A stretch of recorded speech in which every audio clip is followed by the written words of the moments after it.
नमस्कार साथियों, bike coffee channel पर फिर से आप लोगों को और एक नए वीडियो में स्वागत है। आशा करते हैं कि आप लोग अपने जीवन में खुश होंगे, मस्त होंगे और मजे में भी होंगे।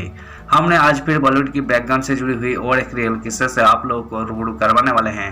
बॉलीवुड की बैकग्राउंड में अनगिनत किस्से कहानियाँ छुपी हुई होती है जो कि आम जन तक नहीं पहुँच पाते हैं। हमारे चैनल पर हम कोशिश करते हैं उन्हीं किस्से कहानियों को आपके सामने लाने की।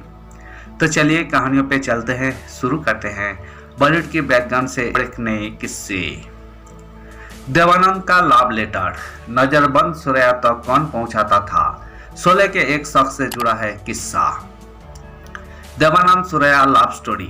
देवानंद और सुरैया के बीच के प्रेम पत्र के आदान प्रदान की यही दास्तान बहुत दिलचस्प है। नानी ने सुरैया पर सख्त पहरा लगा दिया था। देवानंद का घर आना जाना बंद करा दिया था। नानी की मर्जी के बगैर उस घर में कोई नहीं आ सकता था। फिर भी देवानंद ने एक शख्स को खोज निकाला जो खतों के जरिए उनका हाल दिल सुरैया तक पहुंचा सकता था। एक प्रेम पुजारी के रोमांस की अनसुनी कहानी। देवानंद के व्यक्तित्व का अपना सौंदर्य शास्त्र था। वो बॉलीवुड में मोहब्बत के देवता थे। जैसे कि आजकल के रोमांटिक नायक को ग्रीक गॉड कहा जाता है, देव साहेब ताम्रो प्रेम और रोमांस के प्रतीक बनकर रहे। उन्हें रोमांस का राजा भी कहा गया है। उनके रंगीन व्यक्तित्व पर सब फिदा थे। जितनी रंग बिरंगी पोशाकें पहना करते थे उनका दिल भी उतना ही हसीन था। फिल्मी पर्दे पर भी स्टाइल आइकन कहलाए। उनसे इश्क फरमाने वालियों की कमी नहीं थी, लेकिन सुरैया सबसे बड़ी दीवानी थी। यूं सुरैया भी अपने समय की बड़ी सितारा थी, अभिनय, गायन और सुंदरता की त्रिवेणी। देवानंद भी एक चमकते स्टार थे। उनकी पर्सनालिटी में एक अलग किस्म का स्पार्क था। तब जवानी के दिन थे। हर फिक्र को धुएं में उड़ा देने वाली रवानगी थी। हर हाल में जिंदगी का साथ निभाने वाले बिंदास कलाकार। देवानंद और सुरैया के कई किस्से कहे सुने जाते हैं, लेकिन आज एक ऐसा किस्सा जिसके बारे में बहुत कम ही लोग जानते होंगे। ये कहानी तब की है जब देवानंद सुरैया की प्रेम कहानी राज बिल्कुल नहीं रह सकी। मतलब कि फिल्म इंडस्ट्री में सबको पता चल चुका था कि दोनों एक दूसरे से बेपनाह मोहब्बत करते हैं, साथ साथ घूमते फिरते हैं, शादी करना चाहते हैं। लेकिन सुरैया की नानी उनकी प्रेम कहानियों की सबसे बड़ी खलनायिका बन गई। नानी ने सुरैया के घर देवानंद का आना बंद कराया। देवानंद से नज़दीकी की जानकारी मिलते ही नानी खफा हो गई। उन्होंने सबसे पहले तो देवानंद का घर आना जाना बंद कराया, लेकिन दोनों बाहर मिल ही जाते थे। फोन पर बातें होती थी और नानी को जब यही सब पता चला तो उन्होंने सुरैया के घर से बाहर निकलने पर पाबंदी लगा दी। फोन पर बात भी बंद। सुरैया देवानंद को उतना ही चाहती थी जितना कि देवानंद। तब नानी ने मजहब की दीवार भी खड़ी कर दी और सुरैया को सख्त ताकीद कर दी। देवानंद पंजाबी हिंदू जबकि सुरैया मुस्लिम परिवार से थी। पूरा नाम था सुरैया जमाल शेख, लेकिन उन दोनों के दिलों में जो प्रेम पनपा था उसे उनके मजहब के भेद का कोई इल्म नहीं था। यही वजह है कि दो धड़कते दिल मिलन को तरफते, जज्बात उमड़ाता। तब नजरबंद सुरैया तक देवानंद अपना प्रेम पत्र पहुंचाकर ही सुकून पाते थे। आखिर कौन था वो शख्स जो नजरबंद सुरैया के घर जा सकता था? सुरैया की नानी ऐसी महिला थी जिसके कर्कश व्यवहार के बारे में फिल्मी दुनिया में अनेक किस्से मशहूर थे। देवानंद से इश्क की जानकारी होने के बाद उसका एक ही मकसद रह गया, सुरैया को किसी तरह से देव साहब से अलग रखना है। नानी मजहब से बाहर इश्क और शादी को लेकर सख्त खफा थी। वो दो अलग अलग धर्मों के प्रेमी प्रेमिका की शादी के खिलाफ थी। हालांकि प्रेम के दीवानी जोड़ी के लिए यही भेद कोई मायने नहीं रखता था। दोनों तो घर से भागकर भी शादी करने को तैयार थे, लेकिन नानी की मुखालफत कर पाना सुरैया के बस में नहीं था। सुरैया नानी की बात मानकर देवानंद से दूर तो हो गई, लेकिन इसके बाद पूरी जिंदगी अकेली रहने का फैसला कर लिया। सब पहरे में भी देवानंद ने पहुंचाया अपना प्रेम पत्र। जब सुरैया को उनके घर में बंद करके रखा गया था और किसी को भी उसके घर जाने की इजाजत नहीं थी, ऐसे सख्त पहरे में भी देवानंद उन तक अपना प्रेम पत्र कैसे पहुंचा देते थे, ये बहुत ही दिलचस्प कहानी है। फिल्म इंडस्ट्री में एक ही शख्स था जिस पर सूर्या की नानी को सबसे ज्यादा भरोसा था। केवल वही शख्स सूर्या के घर आ जा सकता था। हालांकि वही शख्स हिंदू था। फिल्म इंडस्ट्री में उसकी बहुत प्रतिष्ठा थी। सूर्या की नानी उस इंसान पर पूरा यकीन करती थी। सूर्या के फिल्मी करियर में शुरुआत से साथ थे।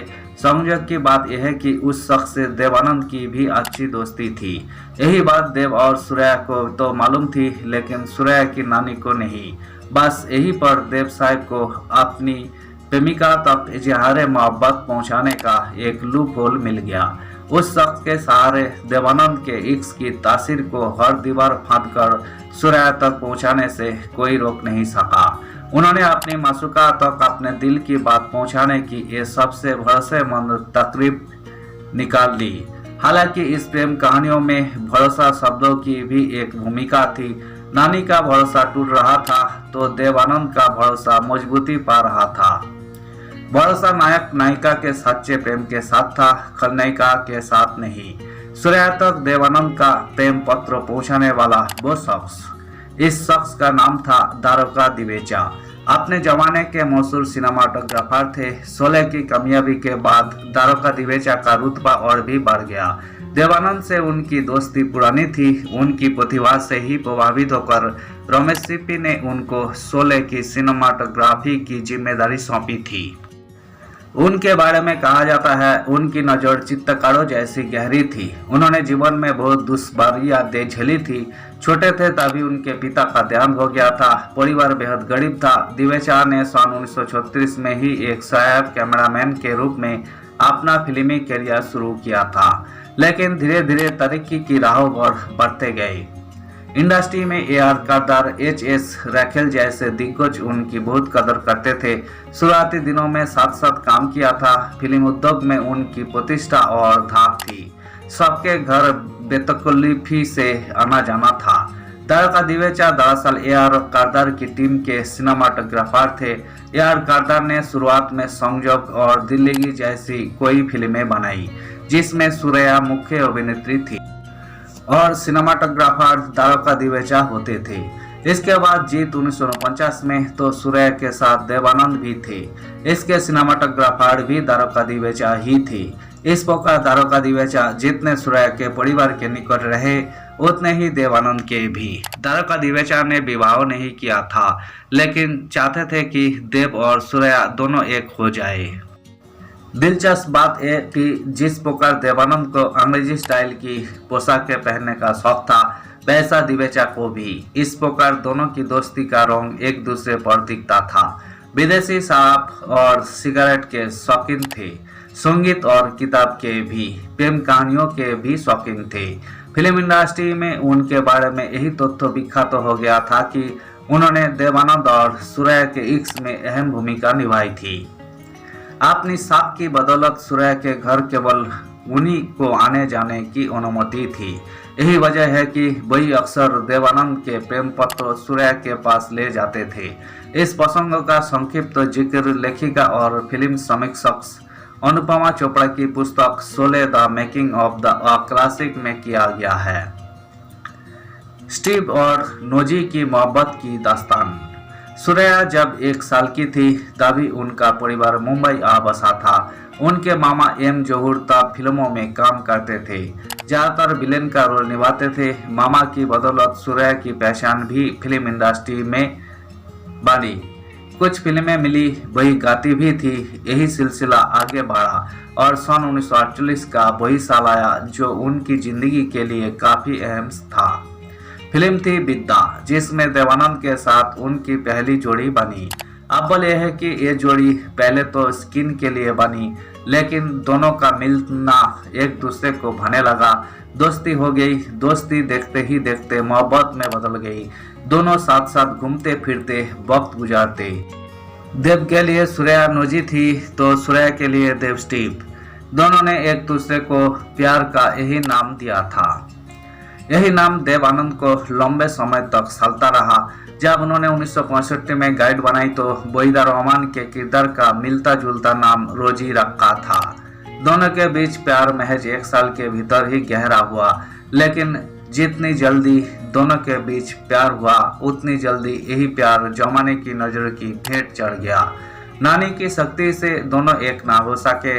बाद में देवानंद ने कल्पना कार्तिक से विवाह कर लिया, लेकिन सुरैया ने अकेले ही रहने का फैसला किया। देवानंद और सुरैया ने विद्या के अलावा जिन फिल्मों में काम किया वे थी शायर, जीत, अफसर और सनम।